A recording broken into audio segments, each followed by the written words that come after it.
간단하게 이제 소개를 드리면서 시작하겠습니다. 다 아시지만, 자, 이름 삼행시 한번 소개할게요. 자, 정동문 오늘 한번 띄워주실까요? 네, 정동진의 그는 태양처럼 동방의 햇빛과 같이 문제를 뛰어넘어 개인과 조직의 위대함을 실현시키는 변화 코치 정동문 인사드립니다. 반갑습니다. 정동진, 그때 정동진 갔다 왔어요. 정동진. 정동진 태양을 보고 싶어가지고, 이제 태양은 세상을 밝히지 않습니까? 저도 이제 밝히는 사람이 되고 싶은데, 뭐 세상을 밝히기는. 네네. 선생님 강연동 예, 좋습니다. 너무 좀 할게요. 세상을 이제 세상까지는 밝히기 힘들지만은 저는 이제 사람의 마음을 밝히는 그런 일을 하고 싶어요. 그래서 17년간 마음을 밝히는 그런 일을 해왔어요. 자존감을 키워주고 자신감도 키워주고 또 뭐 우리 마음 중에 힘든 마음들이 많이 있잖아요. 우울증, 불안증, 공포증, 뭐 공황장애, 그제도 이제 불면증 제가 치료했는데 뭐 불면증이라든지 뭐 이루 말할 수 있는 여러 마음의 병들이 있습니다. 어쩌면 21세기는 정신병과의 전쟁이라고 볼 수 있습니다.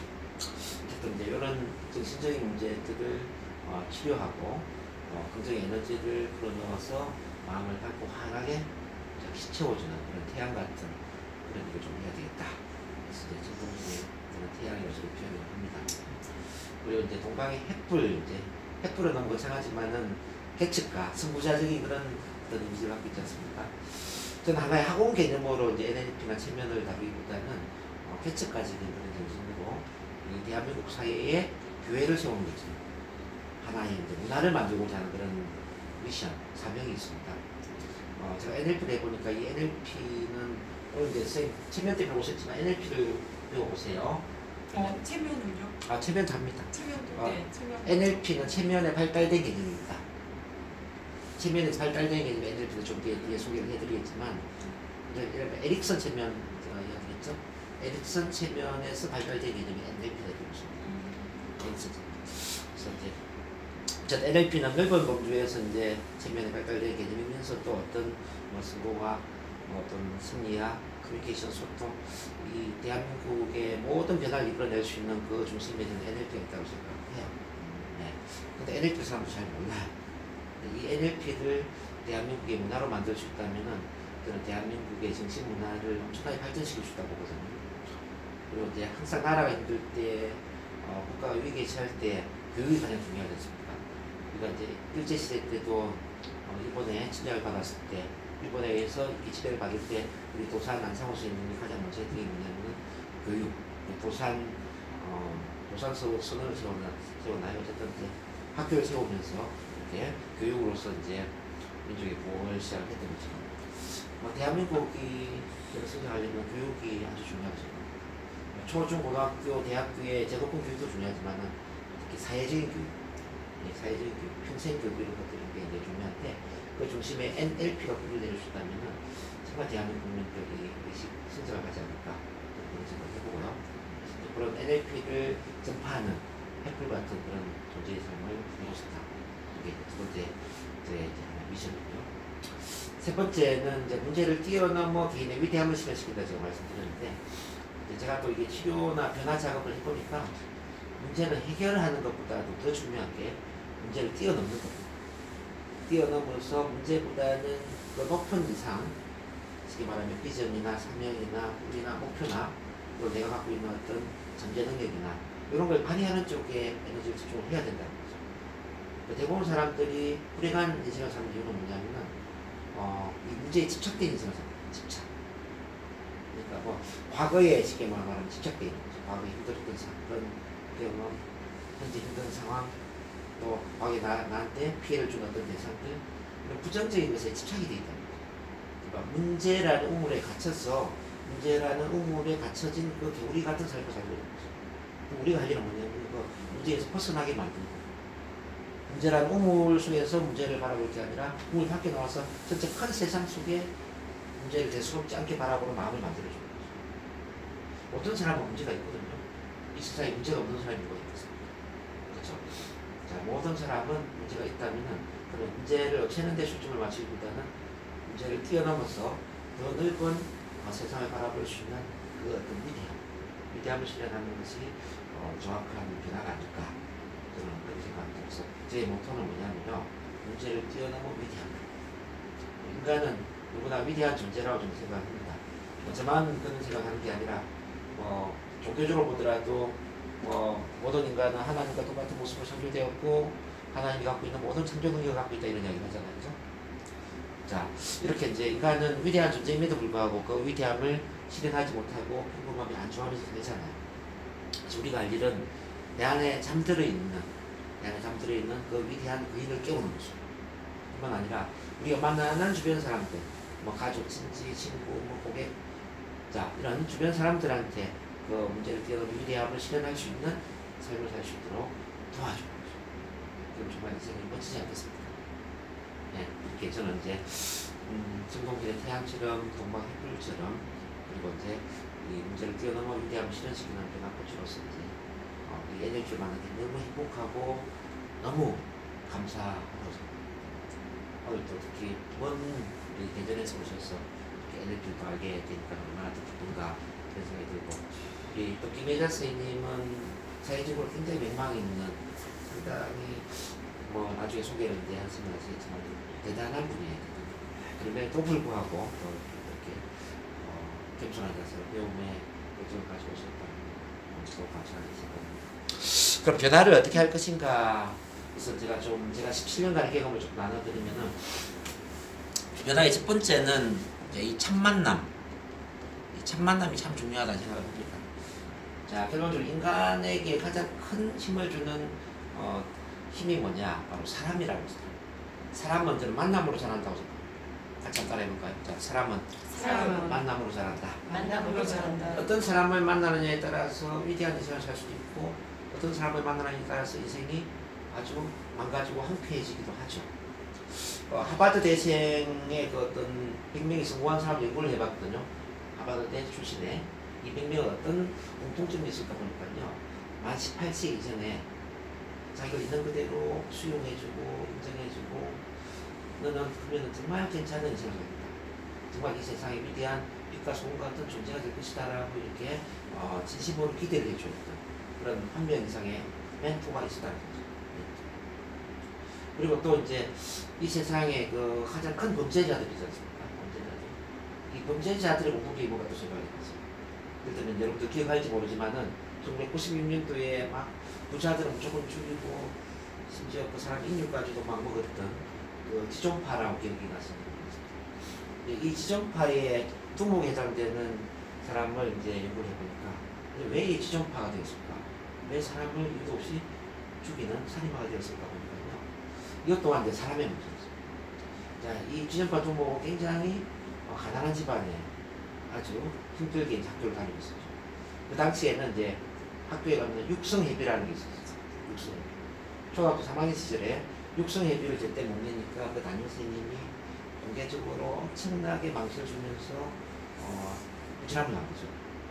자, 내일까지 육성회비를 가져오지 않으면은 남의 돈을 훔쳐서라도 가져와, 이렇게 이야기를 하면서 공개적으로 뺨을 한 게 시절이 되는 거예요. 그러니까 이제 그 어떤 자존심의 상처, 어떤 분노, 이런 게 얼마나 컸겠습니까? 그때 그 두목은 결심을 했다고 합니다. 나는 크면은 반드시 부자들은 다 죽여볼 거야. 부자들은 다 죽여줘. 이렇게 결심을 했다. 자, 그 어릴 때 어떤 사람과의 관계 속에 상처를 받음으로써 이제 이렇게 씻을 수 없는 살인마가 되는 거죠. 그 두 가지 예가 아니더라도 이제 정말 이 세상에 수많은 사람들의 어떤 마음의 상처라든지 불행한 사람들의 그 근원적인 그 원인에는 바로 사람과의 관계에서 받은 상처들이 있더라. 저는 하루에도 한 2명, 3명을 제가 상담을 하거든요. 근데 상담의 근본 원인을 보면은 전부 사람과의 관계에서 받은 상처들이에요.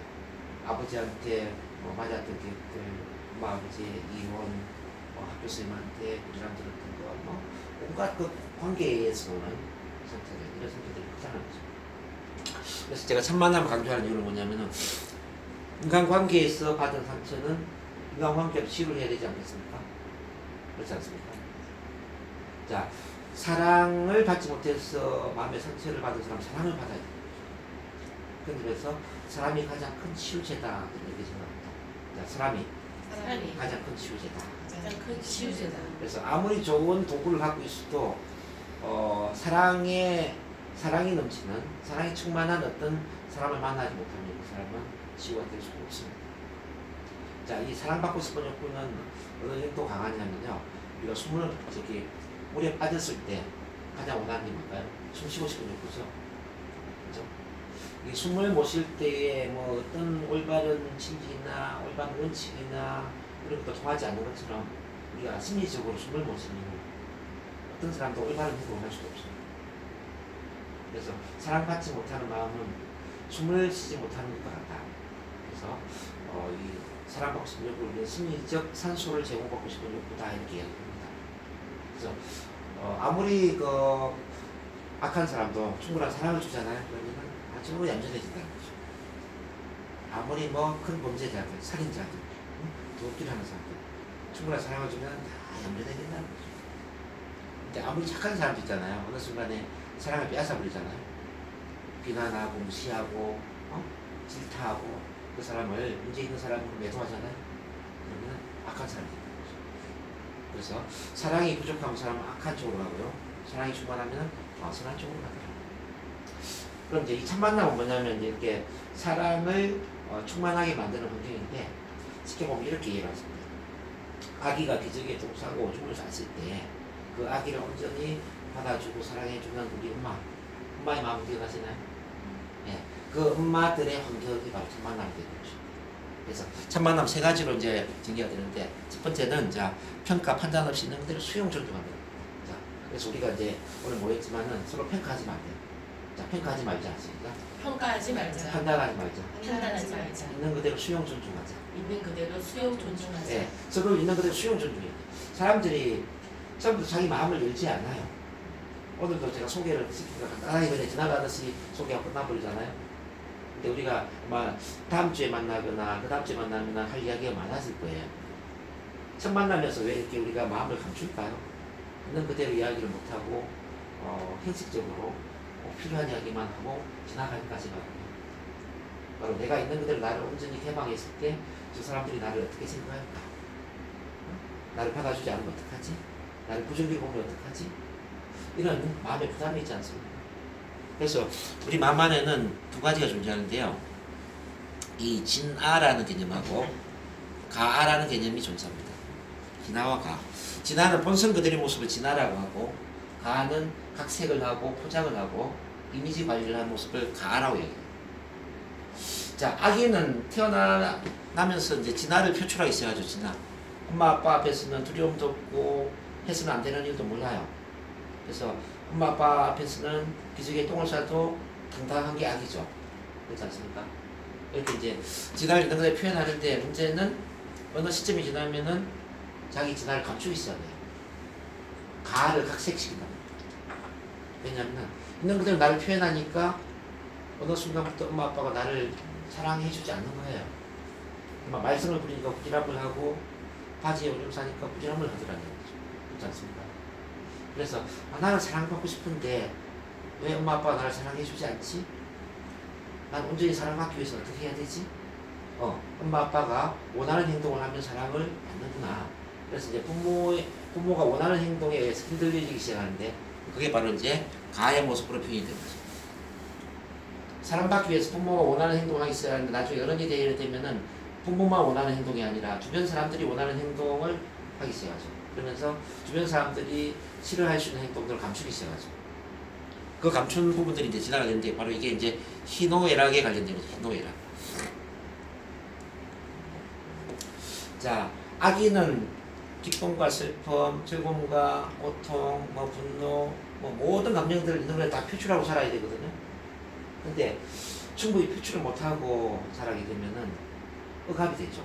막 슬픈데 울지 못하고, 화가 나는데 화를 내지 못하고, 기쁜데 기쁨을 표현하지 못하고, 자기 감정을 억누르잖아요. 그러면은 억압이 되는 거예요. 욕구 좌절이 일어나죠. 이 억압은 뭐가 되느냐?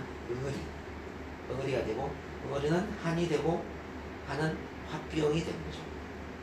그래서 여러분들이 어릴 때 내가 참 얌전했다, 착했다, 좀 순했다, 혹시 그런 게 있습니까? 좀 난 얌전했다 손 들고 있어요. 그러면 얌전했다라는 것은 다른 말로 하면은 난 부모 앞에서 충분히 내 감정을 표현하지 못하고 자랐다. 뭐 이런 이야기잖아요. 그죠? 얌전했, 모범적이었다. 모범적이었다. 네. 어른들이 볼 때는 모범적이죠. 근데 어른 입장에서 모범적인데 아기 입장에는 어때요? 아기 입장에서는 모범적인 게 아니라 아기 입장에서는 내가 하고 싶은 것을 억누르면서 참으면서 살았다 이 말이에요. 억압된 게 많다 이거지. 이해되시나요? 네, 뭐 무슨 가능한 좋은 습관을 가지고 살는 거니까. 그러니까 이제 너무 어릴 때부터 규범적으로 착하게 자라다 보면은 내 안에는 억눌려진 감정들이 많아요. 그래서 웅덩이에 물이 고이는 것처럼 감정도 고인단 말이에요. 웅덩이에 물이 오랫동안 고여서 흐르지 않으면 어떻게 될까요? 물은 썩어버리겠죠. 그렇죠? 우리 마음도 오랫동안 표현되지 못하고 감정을 억누르면서 살다 보면은 이 감정도 썩어버린다는 거죠. 그래서 이 억압된 감정이 한이 되고 합병이 되어서 불안증이 될 수도 있고 우울증이 될 수도 있고 공포증이 될 수도 있고 심할 경우는 대인 공포증, 대인 기피증, 발표 불안증과 같은 사회 공포증으로 확대될 수 있다는 것입니다. 자, 신체적으로 아주 암이라든지 당뇨라든지 고혈압이라든지 리마티스 관절이라든지 이런 신체적인 병도 전부 억누러진 감정, 합병에서 나왔다는 거죠. 네. 그래서 인간이 건강해지려면 어떻게 해야 되냐면요. 자, 있는 그대로 이 마음을 표현을 하게 돼요. 있는 그대로. 이 진화를 표현할 수 있는 그 통로를 만들어야 돼요. 우리 몸에도 보면은 피가 흐르지 않으면 뭐가 된다고 그랬죠? 동맥경화가 되잖아요. 동맥경화. 그렇죠? 마음도 흐르지 않으면 뭐가 되느냐? 신맥경화가 된다. 신맥경화인데 제가 만든 용어예요. 자, 마음도 흐르지 않으면 신맥경화가 되고 사람 관계에서도 관계가 흐르지 않으면 인맥경화가 된다. 자본주의 사회에서는 돈이 흐르지 않으면 뭐가 될까요? 동맥경화가 된다. 그래서 4대 경화가 있어요. 한번 따라해 보겠습니다. 자, 동맥경화. 예, 혈액순환이 안 될 때예요. 자, 마음이 통하지 않을 때, 자, 신맥경화. 신맥경화, 자, 인간관계가 통하지 않을 때 인맥경화. 인맥경화, 돈이 흐르지 않을 때 동맥경화.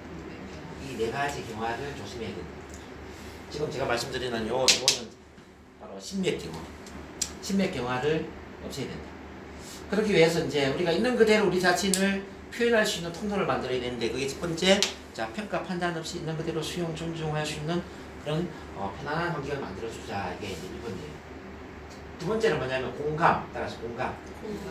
공감이라는 건 뭐냐면은 비가 내릴 때 비 맞고 가는 사람한테 우산을 씌워주는 게 공감이 아니고 그건 동정입니다.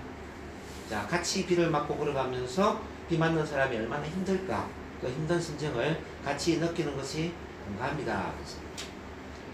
자, 공감은 도와주는 게 아니에요. 공감 위에서 아래로 내려다 보면서 도움을 주는 게 아니라 같은 처지가 돼서 같은 마음을 느끼는 것입니다.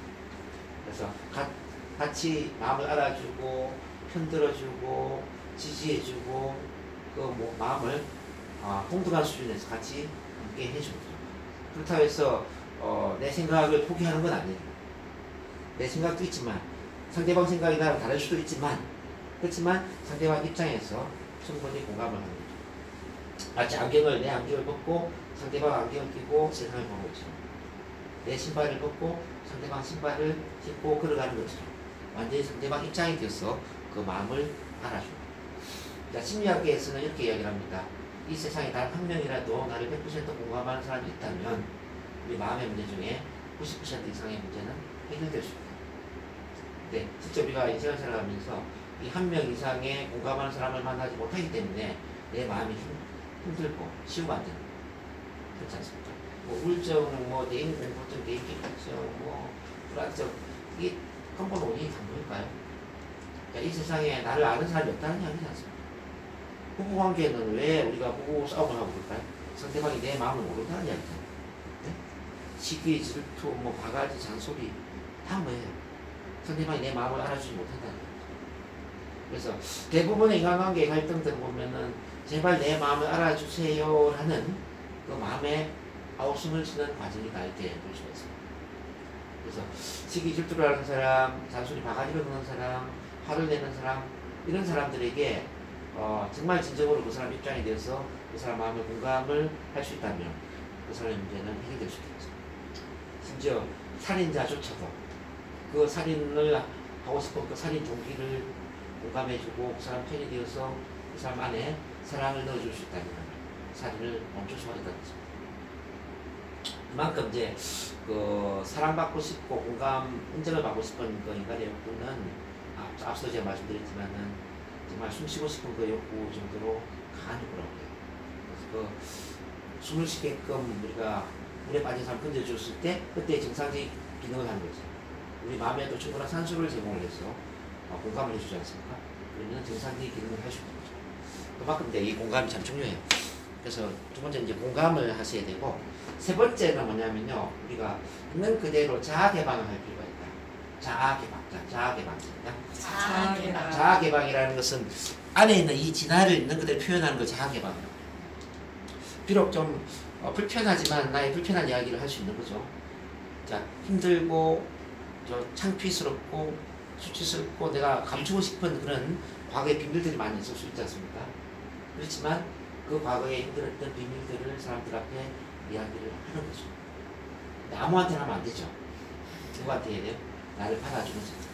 평가 판단 없이 있는 대로 수용 존중해주고 공감적으로 이해를 해주고 내 편이 되어주는 그런 사람들에게 나의 힘들었던 이야기도 하고 나의 창피했던 이야기, 내 마음의 어그리, 자 감추었던 이 진화를 있는 그대로 이야기를 한다고.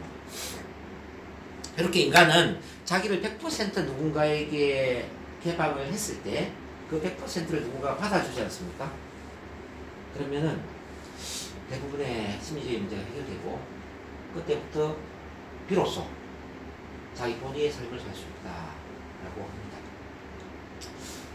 어쩌면은 우리는 두 가지 차원의 인생을 살고 있다고 봐야 돼요. 한 가지는 정말 그 한 사람을 만나기 위해서 온전한 사랑을 받기 위한 그 삶을 사는 거죠. 온전한 사랑. 100% 나를 오픈했을 때 나를 온전히 받아주는 그 한 사람의 사랑을 받기 위해서 부족한 사랑을 채우기 위해서 안탈하는 삶을 사는 거죠. 이게 첫 번째고요. 그게 만약에 채워지잖아요. 채워지면 우리 메슬로 욕구의 다섯 번째 자아 실현의 욕구를 이야기하는데 이제는 자아 실현을 위해서 인생을 사는 거죠. 이제는 사랑을 뛰어넘어 사랑받기 위한 인생이 아니라 이제는 나 자신을 실현해. 내가 소중한 시간을 같이 나의 비전, 사명, 이 사회의 어떤 긍정적인 유산을 남기고 같이 있는 공헌을 할 것인가에 비로소 눈을 뜨게 되는 거죠. 그래서 비율로 본다면은 그 자아 실현의 욕구로 가는 사람은 불과 5%에서 많으면 20%밖에 안 돼요. 그럼 대부분의 이제 80%에서 95%는 어떤 사람들이냐면은 그 사랑을 채우기 위해서 몸부림치는 인생을 살고 있는 거죠. 사랑을 채우기 위해서 몸부림치는 일이잖아요. 저는 뭐 하루에도 이제 그런 분들을 계속 만나기 때문에 저는 이렇게 생각을 해요. 인간은 사랑을 채웠다면은 뭐가 행복해질 수 있고 이렇게 사랑이 부족한 사람들이 많구나. 이에 대한 안타까움을 많이 느끼죠. 자, 10명 중에 한 명은 10명 중에 한 명은 모르겠지만 한 9명 정도는 다 사랑이 부족하니까. 그래서 이제 이렇게 첫 만남은 결론적으로 뭐냐면 사랑을 채워주는 환경이다 이렇게 되죠. 자, 이 첫 만남은 심리 치료에도 중요하고요. 자, 강의나 코칭에도 중요하고 모든 교육에 있어서 기반이 돼야 돼요. 이 첫 만남이 없는 상태에서 체면 치료를 한다, NLP 치료를 한다, NLP 교육을 한다, 스피치 교육을 한다. 이것은 별로 도움이 되지 않아요. 마치 기초 공사를 하지 않는 상태에서 건물을 올리는 것과 똑같아요. 그래서 저는 체면 치료를 하건 NLP 치료를 하건 또는 NLP 코칭을 하건 뭘 하든 간에 가장 먼저 제가 강조하는 게 바로 첫 만남이에요. 이게 되어야만 나머지가 가능하다라고 저는 보는 거죠. 자, 제 말 공감이 되시나요? 오케이, 그럼 박수 한번 보내주시죠. 자, 참고로 저는 17년간 이쪽에 이제 심리 상담과 이제 교육 쪽에 몸을 담고 왔는데 이 첫 만남을 맨 마지막에 제가 발견하게 됐어요. 맨 마지막 이렇게 중요한 것을 제가 처음에는 몰랐어요. 2001년도에 처음 스피치 교육을 시작을 했는데 대부분 저를 찾는 사람들이 어떤 사람들이냐면 발표 불안증, 대인 공포증, 소심한 성격, 안전형 외톨이 이런 사람들이 왔어요. 맞죠? 그래서 이런 분들을 변화시키기 위해서는 강제적으로 앞에 나와서 막 발표하게 만들고 큰 소리로 소리 지르게 만들고 긍정문을 낭독하게 만들고 이렇게 했어요. 거기서 어느 정도 좀 좋아지면 길거리로 데리고 나가서 길거리 스피치를 시켰어요. 그 지하철이 있잖아요. 지하철 칸을 돌면서 스피치 훈련을 시키면서 자신감을 키우도록 훈련을 시켰다는 거죠. 네, 반강제적으로. 얼마나 힘들었겠습니까? 그래서 이제 그 중에 중간에 그냥 도망을 가는 사람도 있었어요. 근데 그게 인기는 참 좋았죠. 뭐 전라도, 목포, 광주, 뭐 경상도, 김해, 울산, 뭐 남쪽 지방에서 거의 뭐 천리길을 오는 사람들 많이 있었다니까요. 근데 그렇게 먼 길을 온 사람들은 대개는 다 끝까지 했는데 가까운 곳에 온 사람 있잖아요. 인천이나 뭐 부천이나 이수 이런 사람들은 뭐 지하철 나간다고 그러니까 막 도망가는 거예요. 다시 오지 않아요. 이게 공공장소에서 공공장소에서. 남을 방해하기 때문에. 그래서 이제 방해를 하지만 그게 효과적이니까 그때는 그렇게 했죠. 이제 물론 이제 지하철 승객들한테 양해를 구하죠. 자, 승객 여러분 안녕하십니까? 저희는 스피치 교육원에서 나왔습니다. 자신감을 키우고 소심한 성격을 개조하기 위해서 오늘 지하철 칸을 돌면서 3분씩 스피치 훈련을 하고 있는 중입니다. 가시는 길에 방해가 될 수 있지만 너그러운 마음으로 저희들의 훈련 과정을 지켜봐 주시면 대단히 감사하겠습니다. 이렇게 이야기를 구해요. 그러면 뭐 대부분 사람들은 긍정적으로 바라봅니다. 박수도 보내주시고 호응도 해주시고 중간중간 격려의 말씀도 해주시고 혹 가다가 이제 뭐 술을 마시거나 좀 이렇게 어르신들 중에 이제 물론 그런 분도 계시는데 거의 뭐 95% 이상은 다 긍정적이에요. 그렇게 해서 칸을 돌면서 스피치 훈련을 제가 시켰는데 이게 이제 물론 굉장히 효과적이었어요. 두려움을 자신감으로 바꾸는 데 있어서 굉장히 효과적이었는데 고질적인 잠재의식의 문제 있잖아요. 고질적인 뭐 공황장애라든지 대인공포증이라든지 이런 잠재의식에 각인되어 있는 문제는 훈련을 한다고 해서 되는 건 아니더란 말이죠. 그래서 제가 심리 상담에 관심을 가졌고 심리 상담을 공부를 하는 과정에서 이제 이 일반적인 그 프로이트의 심리학으로서는 한계가 있다는 걸 제가 깨닫게 됐어요. 그래서 이제 잠재의식, 무의식을 바꿀 수 있는 근원적인 도구가 뭘까? 그렇게 하다 보니까 체면을 만나게 되고 체면을 하다 보니까 이제 에릭슨 체면을 하게 되고 에릭슨 체면에서 이제 가장 완벽한 도구를 만난 게 바로 NLP라는 거예요. NLP는 에릭슨 체면에서 발전된 개념이죠. 그래서 이제 이 체면에서 NLP까지를 이제 훈련을 하면서 이제 치료 안 될 게 없다라는 걸 알게 됐어요. 모든 치료가 다 가능하구나. 그래서 이제 그야말로 심리치료와 스피치 교육이 조합이 되고 이제 그렇게 하다 보니까 이제 치료도 중요하지만요. 치료를 한 이후에 내 마음 상태가 어떤 상태냐 참 중요하더라는 거죠. 우리 병원에 가서 병원의 치료를 받았지만은 신체 자체가 면역이 들어져 버리면 어떻습니까? 신체 면역이 들어지면 언제든지 다시 그 병이 재발될 수 있잖아요.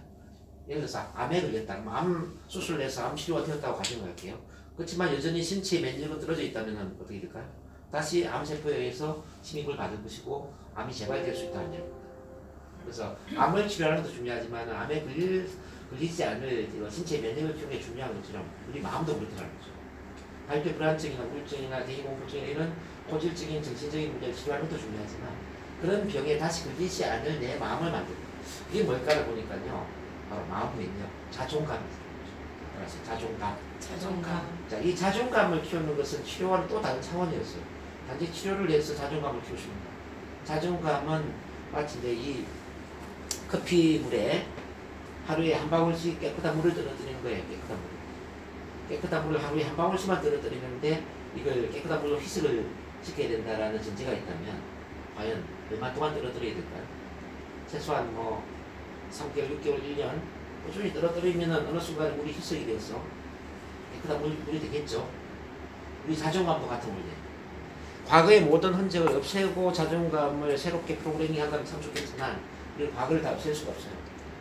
과거의 기억을 갖고 있기 때문에. 그래서 이제 부모의 양육 방식이나 성장 과정이나 학교에서 성장했던 학창시절 이 모든 기억들이 있는 상태에서 자존감이 올라가야 되지 않습니까? 그래서 과거를 가진 상태에서 새로운 긍정의 에너지를 계속 불어넣어줘야 돼요.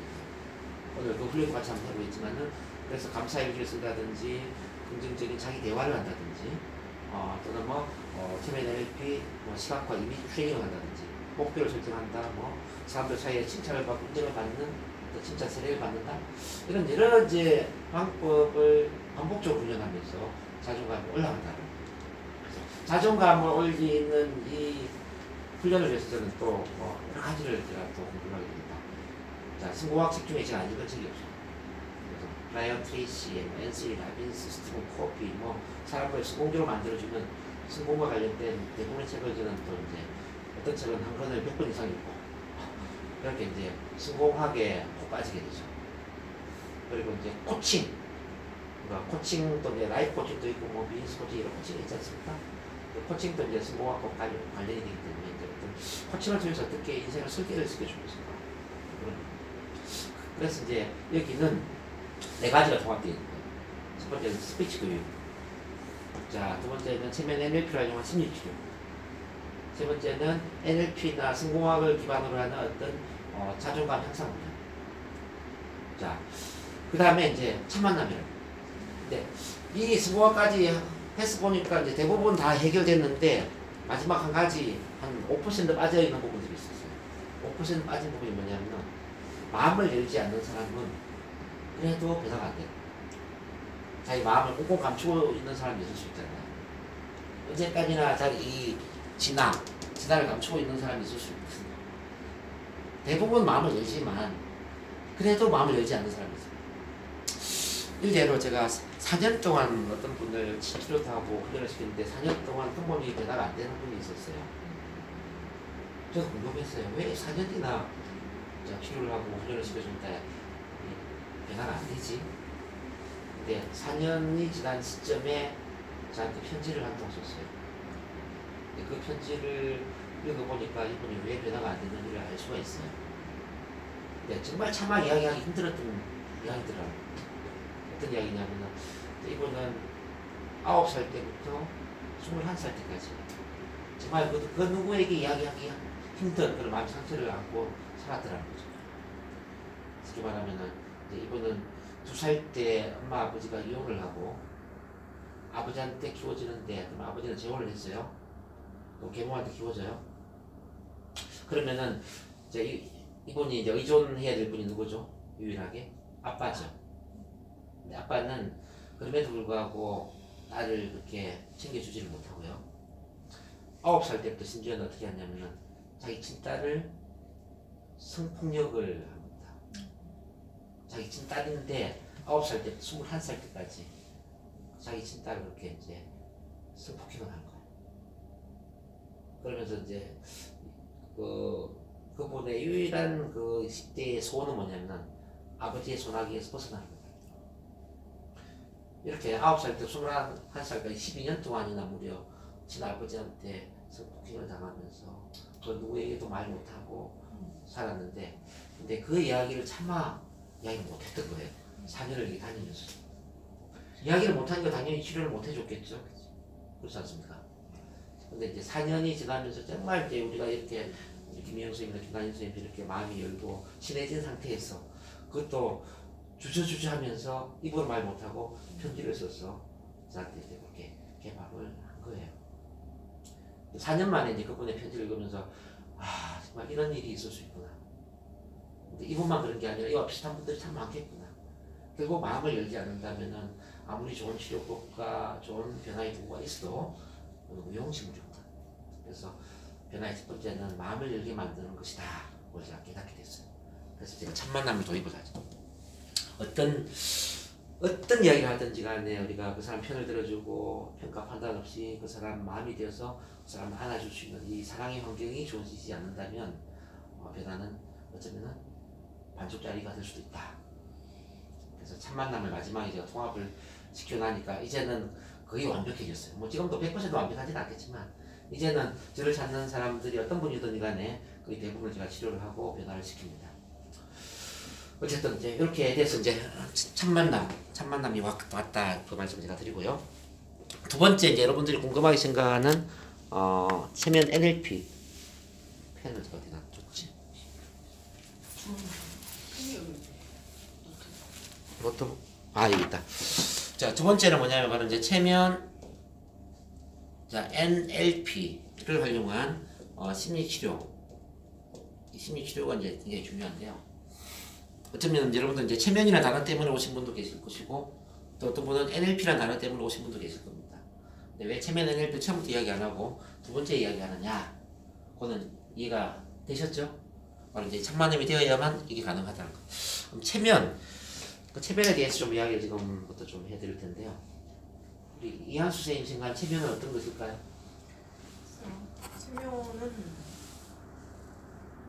체면의 본질 뭐 그런 건 잘 모르겠지만은 네. 체면을 그리면 어떻게 그것도 될까요? 모르겠지만은 네. 그냥 제 생각이고요. 제 네. 생각에는 체면이라는 것은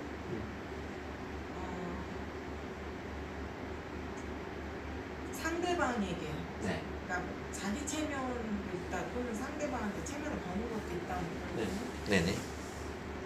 어떤 생각을 집어넣어주는 어떤 네. 작용. 네, 생각 넣어주는 작용. 좋습니다. 우리 김혜자 선생님은 체면을 어떻게 생각하세요?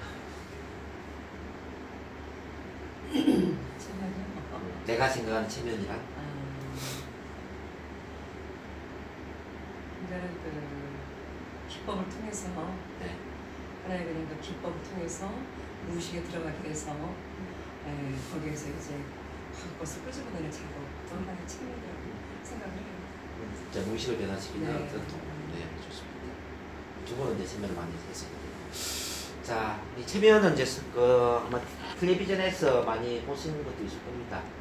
텔레비전 보면은 막 체면 사회에서 조종당하는 느낌도 있는 것 같고, 자, 내가 원하지 않는 어떤 의식의 어떤 부정적인 마음을 표현하는 그런 것도 있는 것 같고, 내 의지대로 뭔가 할 수 없는 그런 모습도 있고, 그렇죠?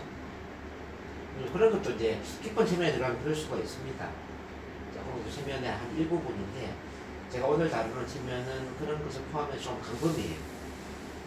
저는 좀 임상 체면을 다루기 때문에, 임상 체면이라는 것은 사람을 변화시키는 치료나 변화의 도구로서 체면을 본다면은, 체면은 굉장히 강범위하다. 자, 쉽게 말하면 체면은 간단하게 이야기하면 편안한 상태. 편안한 상태. 편안한 상태가 일단 체면이라고 볼 수 있고요. 두 번째는 한 가지의 생각이 집중된 상태. 하나의 생각에 집중된 네. 이 몸과 마음이 편안하면서 생각이 한 가지에 집중이 될 수 있다면은 그걸 체면에 들어갔다라고 볼 수가 있습니다. 그럼 우리는 일상생활을 하면서 체면에 많이 들어가겠네요, 그죠? 우리 양숙생도 체면에 많이 걸렸겠네요. 잘 모르겠어요. 자, 그럴 수도 체면에 많이 걸렸습니다. 미리 이야기를 드리면 언제 체면에 걸렸느냐? 오늘 아침에 잠을 깨웠을 때 바로 일어난 게 아니죠, 선생님. 한 5분 정도는 뒤척이다가 5분만 더 잤으면 좋겠어. 이 대로가 너무 편하네. 오늘 뜨기 싫어. 그런 느낌까지 보셨나요? 피곤했을 때 그럴 수도 있겠죠. 그렇죠. 그러면서 이제 우리 가족들이 밖에서 뭐 화장실 가고 싱크대에 물 내리고 자 주방이나 거실 왔다 갔다 하는 이런 소리 들리잖아요. 그렇지 않습니까? 이렇게 이제 내 의식은 말짱한데, 의식은 뚜렷한데, 그렇지만 이대로가 편안하고 그러면서도 밖에 모든 것들을 인식할 수 있는 단계. 이게 이제 하나의 체면이다 볼 수 있습니다. 또 체면은 뭐냐면은 좋아하는 사람과 대화를 하면 그 사람 대화에 집중이 되지 않습니까? 좋아하는 사람, 내가 믿고 신뢰하는 사람과 이야기하면 그 사람 말이 집중되잖아요. 딴 생각 안 하잖아요. 오늘 제 강의를 듣고 있지만은 혹시 관심 있는 강의를 제가 하고 있다 그러면 제 이야기에 집중되고 있죠? 네. 딴 생각 안 하죠. 네. 또 영화를 볼 때, 드라마를 볼 때 재밌는 영화나 드라마에 빠져서 다른 생각도 안 하시죠? 이렇게 다 체면이라고. 우리가 또 이제 전철을 타고 이동을 할 때 사람들 굉장히 많고 시끄러워요. 그렇지만 앞에 있는 어떤 친구랑 대화를 하고 있는 거죠. 중요한 대화를. 옆에 있는 사람 누구인지 신경 안 쓰죠. 주위를 의식하지 않고 한 사람의 대화에 빠져 있는 상태. 그것도 체면이다. 또 자동차를 운전하다 보면은 옆을 다 신경 쓰면서 운전하는 거 아니잖아요. 자, 운전은 하나에 집중이 되잖아요, 그죠? 약간 멍한 상태의 터널 시야를 가지고 운전을 하게 될 겁니다. 이런 상태가 다 체면이다. 그래서 체면은 일상 상태에서 항상 일어나고 있고요. 우리는 하루 24시간 중에 최소한 한 3분의 2 정도는 체면에 빠진 상태에 살고 있죠.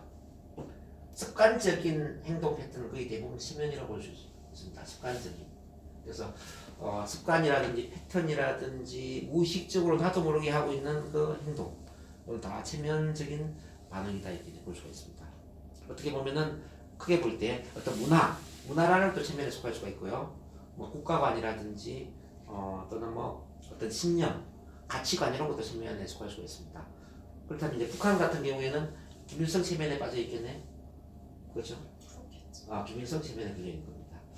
우리 대한민국도 보면 이제 여러 지역색들이 있지 않습니까? 뭐 영남, 호남은 호남 체면에 빠져 있는 거고, 영남은 영남 체면에 빠져 있을 수가 있다는 얘기죠.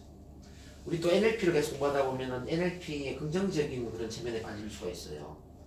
자, 이 모든 사고방식이나 믿음이나 신념이나 가치관이나 이런 것도 넓은 범주에서는 체면에 들어간다 이렇게 볼 수가 있습니다.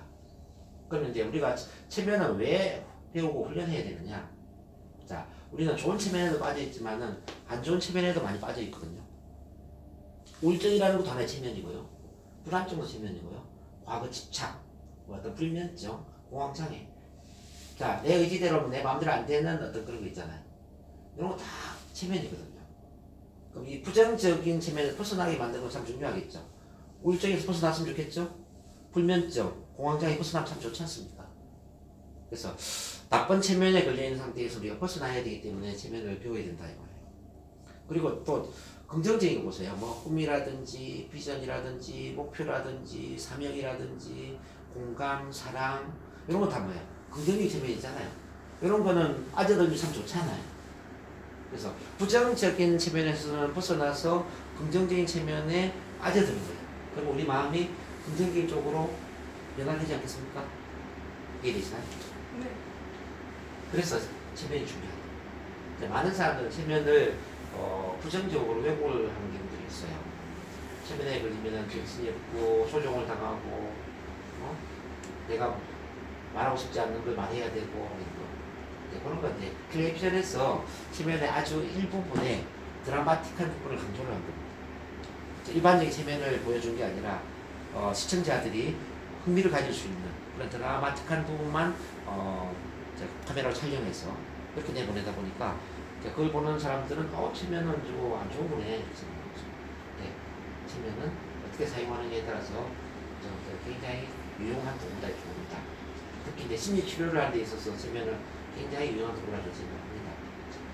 자, 편안한 상태를 만들어서 제 이야기에 집중하게 만들고 그러면서 과거의 부정적인 기억을 긍정적인 기억으로 바꿔줄 수 있다. 그리고 내가 원하는 어떤 꿈이나 목표를 우리 잠재의식 속에 아주 현실감 있게 긍정적으로 심어줄 수 있다면 체면은 굉장히 중요합니다. 어쨌든 이제 이 체면은 이제 그런 것이고요. 조금 이따 실험을 좀 같이 한번 해볼게요. 그럼 NLP는 뭐냐? 자, 체면에서 발달된 개념이 제가 NLP라고 얘기했는데 제가 NLP를 쓰는 이유는 뭐냐면요. 체면은 체면을 걸어서 체면 치료를 한다면은 NLP는 체면을 걸지 않아도 체면을 거는 것처럼 치료가 가능해요. 자, 체면을 걸다 보면은 자, 3분의 1 정도는 깊은 체면에 들어가요. 3분의 1 정도는 중간 정도 체면에 들어가요. 3분의 1 정도는 아주 약하거나 체면에 잘 걸리지 않아요. 네, 제 말 이해되시나요? 네. 모든 사람이 깊은 체면에 다 들어가는 건 아니더라는 거죠. 그럼 3분의 1 정도의 얕은 체면이나 체면에 잘 걸리지 않는 사람을 어떻게 치료하면 좋을까요? 그래서 이제 이 NLP라는 도구가 중요하다. 자, 밀턴 에릭슨이라는 사람이 있었는데 이 에릭슨이라는 사람이 전통적인 체면을 가지고 치료를 해보니까 모든 사람이 체면에 잘 걸리지 않더라는 거예요. 이 프로이트조차도 마찬가지예요. 프로이트도 그 정신분수학을 상시하기 이전에 이 프로이트가 체면을 했었거든요. 근데 이 프로이트 친구 브로이어라는 사람이 있었는데 브로이어는 10명 중에 8명을 체면을 잘 걸어서 치료를 잘 하는데 이 프로이트는 10명 중에 1명, 2명만 체면에 걸리고 8명, 9명이 체면에 안 걸리는 거예요. 근데 이 프로이트는 자존심이 굉장히 센 사람이에요. 친구는 잘하지 나는 왜 못하지. 그래서 이제 체면을 포기를 하게 되더라고요. 프로이트가. 그러면서 이제 자기만의 방식으로 정신분석학을 창시를 하고 자유연상법이라고 하시죠. 프로이트의 자유연상법을 통해서 이제 자기만의 심리학 시계를 만드는데 그게 너무 대히트를 쳐버립니다. 그래서 프로이트 이후에 모든 프로이트의 제자들은 체면을 다 그만두게 되죠. 우리 스승님이 체면을 그만두는데 우리가 체면을 배울 필요가 뭐가 있어? 그래서 50년 동안 체면에 암흑기에 들어간 거죠. 그 누구도 체면을 배우지 않았어요. 그래서 1900년대 초반에는 체면을 하는 사람이 거의 없었습니다. 근데 이제 체면을 어떻게 해서 부활이 되느냐 하면은 1940년대 2차 세계대전이 끝나면서 전쟁터에서 들어온 그 전쟁 후유증을 가진 군인들이 많이 있었는데요. 이 군인들을 기존의 프로이트 심리학을 가지고 치료를 해보니까 치료 효과가 없는 거예요. 근데 그 군인들한테 체면요법을 써보니까 이 전쟁에 대한 상처나 후유증이 쉽게 치유가 되더라고요. 그래서 이제 체면이 유용하네. 이 트라우마 치료에 이 체면이 굉장히 도움이 되는구나. 그러면서 이제 체면에 관심을 갖는데 그 중에 한 사람이 바로 이제 밀턴 에릭슨이라는 사람이죠.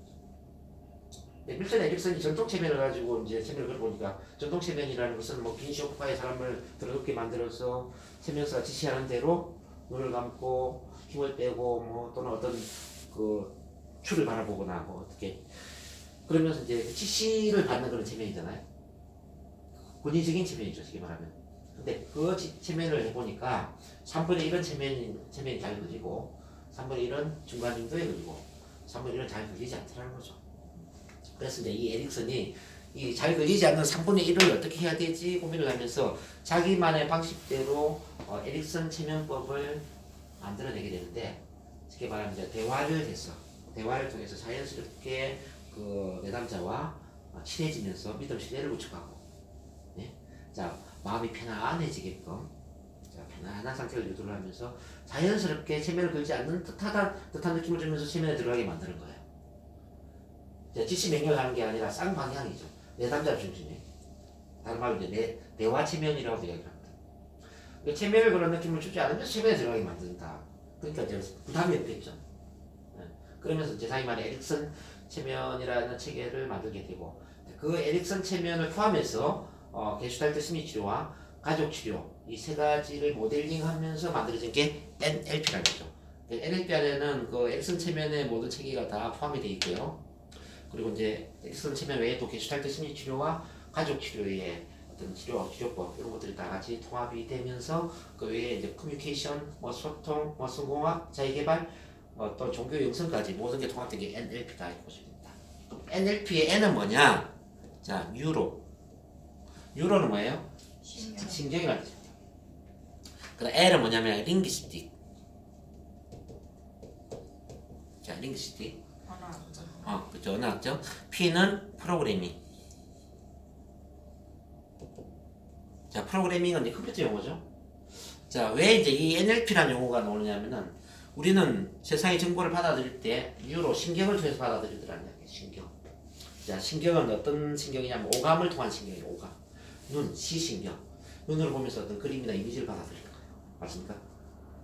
귀, 청신경이죠. 청각적인 청신경을 통해서 소리에 대한 정보를 받아들이는 거예요.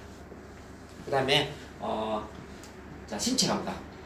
이제 피부로 느끼면서 몸 동작, 움직임 이런 걸 통해서도 우리가 분위기, 느낌 이런 걸 받아들이겠죠.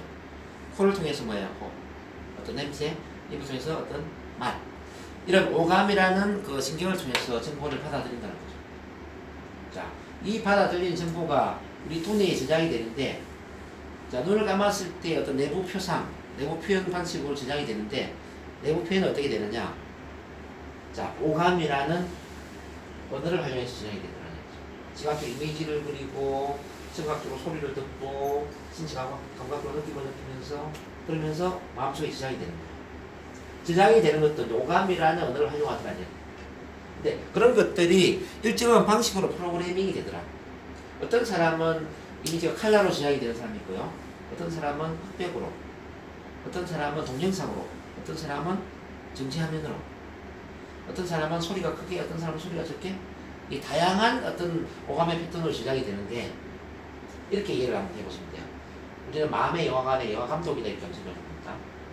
마음의 영화 감독인데, 자, 우리가 마음의 영화를 만들 때 감독마다 영화 어떤 양과 질이 좀 다르지 않겠습니까? 그렇죠?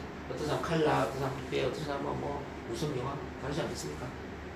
주량결을 본다면 칼라, 뭐나 흑백, 뭐 무슨 영화에 따라서 주량결에 대한 느낌이 틀리잖아요. 그래서 우리는 경험이라는 영화를 항상 만들고 있다고 보시면 돼요. 경험이나 사건이라는 영화를 만들고 있는데 사람마다 자기만의 방식으로 영화를 만들고 있어요. 근데 오감이라는 이 언어를 사용하는 방식이 다 틀리는데, 그래서 이 사용하는 방식에 따라서 프로그래밍도 각자 다르겠죠. 똑같이 힘든 일이 일어났어요. 사업에 실패를 했어요. 자, A라는 사람은 이 실패 사건을 굉장히 긍정적으로 프로그래밍 할 수도 있겠죠. 다시 도전하고 다시 일어서서 내가 더 크게 성공할 수 있는 그런 어떤 밑바탕, 성공의 교훈을 얻어서 성장할 수 있을 겁니다. 또 어떤 사람은 그 경험을 인생 최대의 어떤 실패, 좌절로 바라보면서 그 사건 하나 때문에 정말 전의를 상실하고 노숙자가 되거나 자살을 하거나 어쨌든 이렇게 완전 인생을 망가뜨리는 그런 쪽으로 성장할 수도 있을 거라는 거예요. 그런 점에서 이제 이 프로그래밍, 사건 경험 상황들이 어떻게 프로그래밍 되어 있느냐에 따라서 우리는 그 다음에 운명이 달라질 수 있다는 거죠. 이렇게 보시면 돼요. 우리한테 일어난 사건이나 경험이나 상황이나 만나는 대상을 우리가 통제할 수는 없죠. 그렇죠? 그렇지만 그런 사건, 경험, 상황, 대상을 머릿속에 어떻게 내고 표현할 것인가, 이건 우리가 선택할 수 있다. 그래서 이제 상황이나 사건이나 경험 이런 것에 대해서 이제 우리가 반응을 어떻게 하느냐가 결합이 되면서 운명이라는 게 창조가 되는데요. 이건 이제 10대 90의 법칙이라고 해요. 이게 10% 영향을 준다면은 이거는 90% 영향을 주는 거예요. 그래서 이게 이제 100%가 되는 거죠. 그럼 10%의 상황, 사건, 경험만 우리가 통제할 수 없지 않습니까? 근데 반응은 어떻게 우리가 통제할 수 있습니까? 이 반응을 통제할 수 있는 게 바로 이제 이 오감의 사용이라는 거죠. 오감. 과거에 일어난 사건을 어떻게 머릿속에 내고 표현할 것인가. 네? 경험을 어떻게 표현할 것인가. 그래서 우리는 경험이란 빵을 굽고 있다 이렇게 보시면 돼요. 빵. 경험이란 빵을 굽고 있는데 빵의 재료가 뭐냐면요. 시각, 청각, 신체감각, 후각, 미각이라는 감각이라는 자료예요. 자, 예를 들어서 제가 빵의 재료를, 원래 빵의 재료는 뭐예요? 밀가루, 자, 물, 그다음 베이킹 파우더, 소금, 설탕 뭐 이런 거죠. 이게 빵의 재료를 제가 다 나눠드리고 한 시간 동안 빵을 한번 구워 보실래요? 라고 한다면은 여러분들 똑같은 빵을 구울까요? 다른 빵을 구울까요? 다른 빵을 굽겠죠. 그런 것처럼 이제 똑같은 경험에 대해서도 그 경험을 어떤 식으로 내고 표현하느냐에 따라서 사람마다 반응이 달라진단 말이에요. 어떤 사람은 긍정적인 반응하고 어떤 사람은 부정적인 반응을 하는 거죠. 바로 NLP는 이렇게 경험의 구조에 대한 연구다 이렇게 보시면 됩니다. 자, NLP는 뭐라고요? 경험에 대한 구조. 자, 경험의 구조에 대한 경험. 나한테 일어난 사건 경험을 어떤 구조로 상상할 것인가, 그 구조에 대한 연구다. 그러니까 체면을 활용해서 NLP를 같이 결합시켜버리면은 우리는 아주 빠르게 사람을 변화시키죠.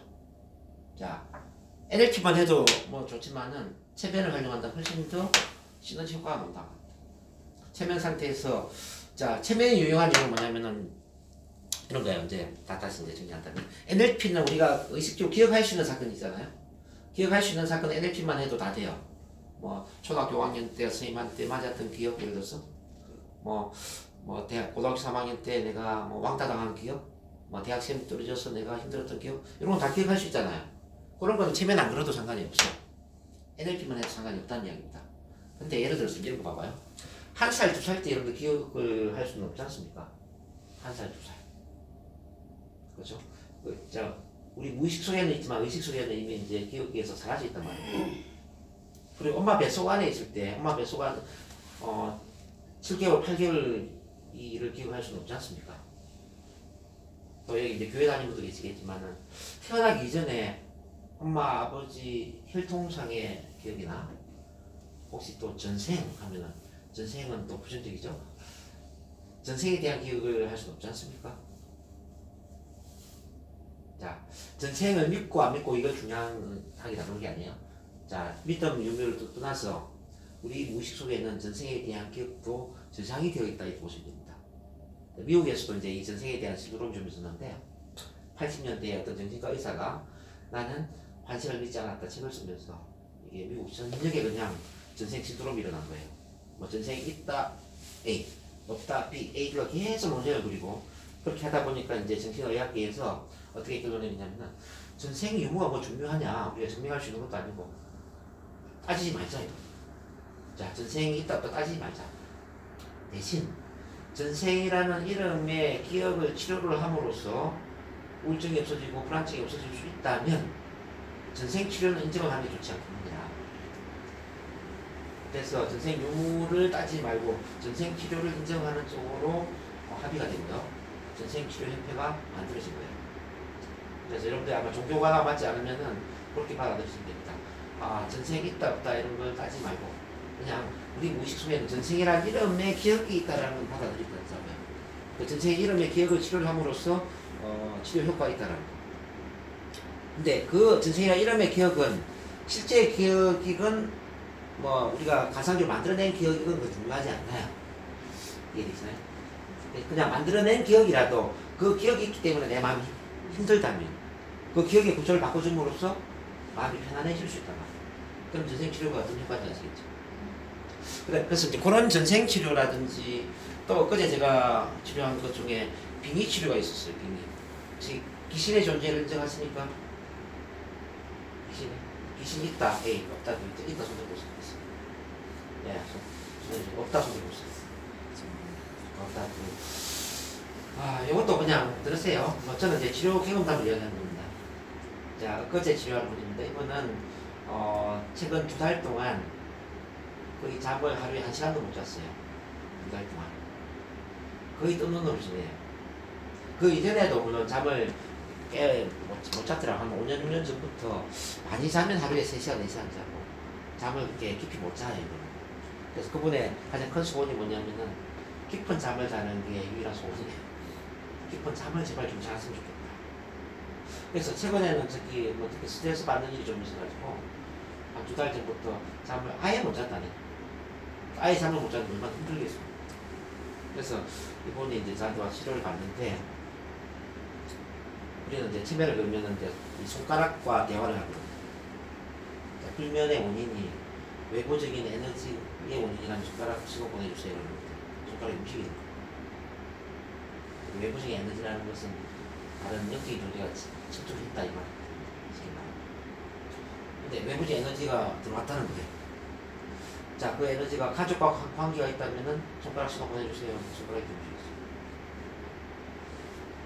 아주 찾다 보니까 6년 전에 죽은 남편의 영혼이 몸 안에 들어와 있는 거예요. 6년 전에 남편이 죽어서 천도제까지 다 지내서 올려보냈는데 근데 보니까 이 남편의 영적인 존재가 그분 몸 안에 들어와가지고 자, 한 3년, 4년 전에는 난소암 수술을 하게 만들고 최근에는 잠을 아예 못 자게 만들었더라고요. 그래서 이제 그 남편과 대화를 하면서 자, 남편을 달랬죠. 왜 안 올라가느냐. 사람은 죽으면 저 하늘 올라가야 되지 않느냐. 자기는 올라가기 싫대요. 자, 죽기 싫은데 자기는 더 오래 살고 싶었는데 억울하게 죽었다는 거죠. 보니까 간암에 걸려 죽었더라고 남편이. 나는 올라가기 싫은데 더 살고 싶은데 억울해. 너무 억울하다는 거예요. 소리 지르고 막 난리를 쳤어요. 네, 그 장면을 이제 보시면 잘 모를 거예요. 그 아름다운 여자분이 갑자기 남자 목소리로 바뀌는 거예요. 남편 목소리 바뀌면서 막 욕도 하고 나는 억울해. 나는 죽기 싫은데 내가 너 살고 싶은데 그러면서 막 정말 가기 싫다고 이렇게 몸부림치더라고요. 근데 겨우 달래가지고 올려보냈어요. 당신 올라가야만 당신 아내가 잠을 편안하게 자지 않겠느냐. 당신 아내 몸 안에 있으면 잠을 못 잔다. 당신 정말 아내가 빨리 죽기를 원하느냐. 그건 아니래요. 당신은 죽었지만 당신 아내가 좀 편안하게 살다 가기를 원하지 않느냐. 그렇대요. 그럼 도와달라. 당신 올라가야만 당신 아내가 편안하게 살 수 있다. 그래서 이제 달래서 올려보내고 자, 그분은 이제 잠을 잘 잔다라는 그 치매 남시를 하면서 이제 깨어났죠. 그게 이제 그저께 어제 이제 부천에 왔더라고요. 인천에 잠 어떻게 잤어요? 태어나서 처음으로 깊은 잠을 잤다는 겁니다. 깊은 잠을 자서 자기는 이렇게 가능할지 몰랐다는 거죠. 몸이 너무 가볍고 잠을 아주 숙면을 챘는데 너무 좋다는 거죠. 지금 제가 이야기했던 이런 건 이제 빙의라고 한다면 빙의라는 것은 죽은 영적인 존재가 사람 몸 안에 들어와서 부착되어 있는 걸 빙의라고 해요. 그래서 이것도 이제 세면 상태에서는 여러분들 좀 이해를 해야 되는데 자, 사람은 죽으면 몸과 마음은 없어지지만은 영혼은 남아있다는 거 아시죠? 영혼? 자, 영혼의 에너지는 저 우주의 에너지로 가야 되거든요. 양자물리학적으로 본다면 우주의 에너지로 결합이 돼야 되고 우리 종교적으로 본다면은 천국이나 천당이나 또 뭐 불교적으로 본다면은 극락세계 이렇게 이제 올라가는 게 맞잖아요. 근데 이제 우리 이 현생의 삶에 집착이 많다 보면 영혼의 무게가 많이 나가겠죠. 자, 분노라든지 또는 뭐 스트레스라든지 원망이라든지 후회, 미련 뭐 이런 게 있다면은 죽어서도 올라가기 힘들지 않겠습니까? 어떻게 생각하세요? 그러겠죠. 죽었을 때 편안하게 눈을 감고 올라가야 되는데 죽었을 때 너무 한이 많아. 아, 난 억울해. 난 죽기 싫어. 죽기 싫은데 내가 뭐 누군가에게 살해를 당하거나 사고사로 죽거나 뭐 억울한 죽음을 당하는 거. 그러면 정말 힘들지 않겠습니까? 그럼 못 올라간다는 거죠. 그러면 그 영혼이 주변에 떠돈단 말이에요. 저는 그렇게 생각 안 하고요. 네. 그 여자분은 그 남편을 가장한 귀신이 들어가서 아마 남편과의 관계에서 이렇게 좀 풀지 못한 부분이라든가 그리고 또 죄책감이라든지 이런 게 좀 많이 있었다고 봐요. 그렇기 때문에 남편을 가장한 귀신이 그 사람을 붙들고 있었기 때문에 그거에 대한 어떤 이상한 불만증이 생기고 잠을 못 잡는 거거든요. 근데 이제 귀신이 뭐 중간에 이렇게 뭐 죽은 사람이 붕붕 떠다닌다 그런 거는 없다고 봐요. 없습니다. 그래서 이제 네. 그거는 사람마다 틀리기 때문에 네네. 오늘은 일단 제가 가르치는 어차피 제가 오늘 강의를 하니까 그냥 그러세요. 그래서 여러분들 100% 다 받아들여도 괜찮습니다. 왜냐면 더 링이라는 존재도 어떤 사람은 있다, 어떤 없다라고 또 논쟁이 있기 때문에 근데 귀신은 있습니다. 그래서 이제 그거는 본인의 종교관이나 본인의 가치관하고 맞지 않으면 받아들이지 않으시거든요. 받아들일 수 있는 것만 받아들이라고. 저는 이제 그런 가치관이나 종교관을 논하는 게 아니라 치료를 논하는 치료. 이렇게 치료하면은 치료가 된다라는. 어쨌든 이제 실제 우리 남편의 뭐 영혼인지 아닌지 뭐 저도 잘 모르죠. 근데 저랑 그렇게 대화를 했을 뿐이죠. 그거 가능해요. 네. 그래서 어쨌든 그 남편이 마지막에는 자기 와이프한테 정말 미안해 사과를 하면서 잘 살아라고 이제 올라갔어요. 어쨌든 올라가고 그 이후에 그분이 너무나 마음이 편안해지고 너무나 좋아졌다는 사실. 근데 그런 치료법은 NLP로서 치료하는 건 아니거든요. 그건 이제 체면 치료를 해야 된다. 체면 치료. 그래서 제가 여러 가지 이야기를 드리는 이유는 뭐냐면요. 체면이 효과적인 치료가 있고요. NLP가 효과적인 치료가 있다는 거죠. NLP. 다시 정의한다면은 우리가 기억을 하고 있는 사건들, 태어난 이후 기억을 하고 있는 사건들은 가능하면은 NLP 기법을 쓰면은 도움이 많이 될 수가 있고, 기억을 하지 못하는 사건들, 기억을 하지 못하는데 뭐 이제 아까 제가 말씀드린 것처럼 잠을 못 잔다든지, 네? 이유도 없이 뭐 우울증에 빠져 있다든지 이런 거, 그런 것들 이제 체면요법을 쓰면은 상당히 효과적이다. 그래서 이 두 가지를 결합하면은 대부분의 이제 치료를 다 되는데요. 그래서 우리가 할 일은 뭐냐면은 우리 마음 속에는 나도 모르게 제어되지 않는 그런 충동적인 느낌들이 있어요. 그때 나도 모르게 화가 난다, 나도 모르게 잠을 못 잔다, 나도 모르게 우울하다, 나도 모르게 뭐 죽고 싶다면 나도 모르는 충동적인 기분들이 있잖아요. 이런 걸 우리는 이제 무의식적인 패턴이라고 해요. 무의식적인 프로그래밍이죠, 쉽게 말하면. 이거는 의식적으로 노력을 해서는 한계가 있다는 거죠. 그래서 이거는 어떻게 하는 게 좋으냐? 자, 심리 치료를 해야 된다. 그래서 체면 NLP요법을 쓰면 이런 부정적인 패턴을 깨뜨릴 수가 있고요. 그리고 두 번째는 긍정적인 패턴을 새로 심어줄 수가 있어요. 그럼 긍정적인 패턴은 어떤 게 있을까요? 뭐 습관적인 것도 중요해요. 습관. 자, 살을 빼는 것 이런 것도 이제 뭐 예를 들어서 먹어서는 안 되는 나도 억지로 먹는 거 있잖아요. 나도 모르게. 그래서 이제 살을 빼려는 사람은 채식주 위주의 단백질 위주의 식단을 짜야 되는데 뭐 탄수화물에 중독돼 있다든지 또는 뭐 동물성 지방질에 중독돼 있다든지 이런 거는 내 마음대로 안 되는 거 있잖아요. 이런 거는 이제 이 체면 NLP요법을 통해서 이제 그런 탄수화물이나 동물성 지방을 먹기 싫은 쪽으로 해모감을 느끼게 만드는 거예요. 그리고 이제 단백질, 채식은 먹고 싶은 축복을 느끼게끔 이렇게 패턴을 바꿔준다는 거죠.